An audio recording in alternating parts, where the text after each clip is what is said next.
Berbuatlah yang terbaik untuk bangsa, negara, dan rakyatmu, saudara-saudara. Harta, apalagi didapatkan dengan cara yang mengorbankan rakyat kita, itu harta itu adalah harta yang haram.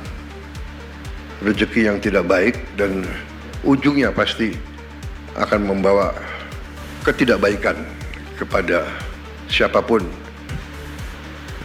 Penegak hukum harus punya hati, jangan istilahnya apa?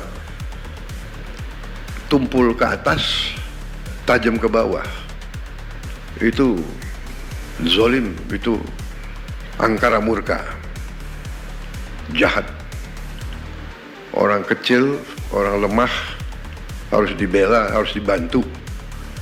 Para pengusaha-pengusaha serakah itu menganggap bisa menipu terus-menerus bangsa sebesar Indonesia. Ya, saya kira itu kita akan buktikan bahwa kita masih eksis, masih kuat, dan kita bertekad untuk menegakkan kedaulatan kita demi rakyat kita. Pemerintahan Presiden Prabowo Subianto menunjukkan komitmen serius dalam pemberantasan korupsi dengan keberhasilan Kejaksaan Agung mengembalikan kerugian negara sebesar 13,25 triliun rupiah. Dalam acara pada Senin 20 Oktober 2025, Presiden Prabowo menyaksikan langsung penyerahan dana tersebut dari Kejaksaan Agung kepada Kementerian Keuangan. Uang ini merupakan hasil dari penindakan kasus korupsi fasilitas ekspor crude palm oil yang melibatkan 3 korporasi raksasa, yaitu Wilmar Group, Musimas Group, dan Permata Hijau Group. Jaksa Agung ST Burhanuddin melaporkan bahwa total kerugian ekonomi negara dari kasus ini mencapai 17 triliun rupiah dan sisanya akan terus ditagihkan melalui mekanisme jaminan aset sebagai wujud penegakan keadilan ekonomi untuk kemakmuran rakyat. Presiden Prabowo menegaskan bahwa dana hasil penegakan hukum ini akan sepenuhnya dialokasikan untuk program-program yang menyentuh langsung kepentingan rakyat. Ia memberikan gambaran nyata bahwa dana sebesar 13 triliun rupiah tersebut setara dengan biaya renovasi lebih dari 8.000 sekolah atau pembangunan 600 kampung nelayan modern, sebuah program prioritas untuk meningkatkan kesejahteraan masyarakat pesisir yang selama ini terabaikan.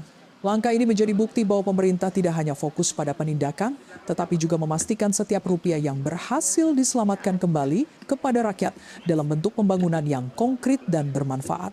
Lebih jauh, Presiden Prabowo mengingatkan bahwa kasus korupsi CPO ini hanyalah puncak gunung es dari praktik penyelewengan sumber daya alam yang telah merugikan bangsa selama puluhan tahun.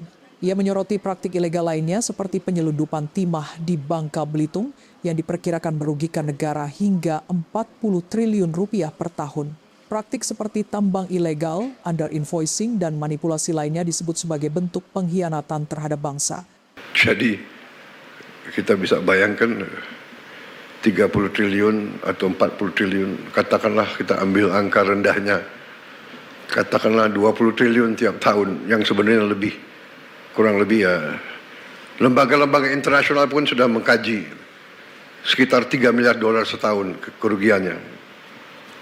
Kalau dikali 20 tahun itu adalah ya 800 triliun. Oleh karena itu, Presiden memberikan peringatan keras kepada para pengusaha serakah bahwa pemerintah tidak akan ragu menindak tegas segala bentuk penipuan yang merugikan negara dan rakyat. Pada momentum yang bertepatan dengan 1 tahun masa pemerintahannya, Presiden Prabowo mendorong reformasi penegakan hukum yang berlandaskan hati nurani dan berpihak pada rakyat kecil. Ia menekankan agar hukum tidak lagi tumpul ke atas, tajam ke bawah, sebuah praktik zalim yang harus dihilangkan. Aparat penegak hukum, mulai dari jaksa, polisi, hingga hakim, diinstruksikan untuk membela masyarakat lemah dan menjunjung tinggi keadilan sejati. Dengan semangat persatuan dan keberanian dalam mengelola kekayaan nasional, Presiden Prabowo meyakini Indonesia dapat bangkit menjadi bangsa yang kuat dan sejahtera.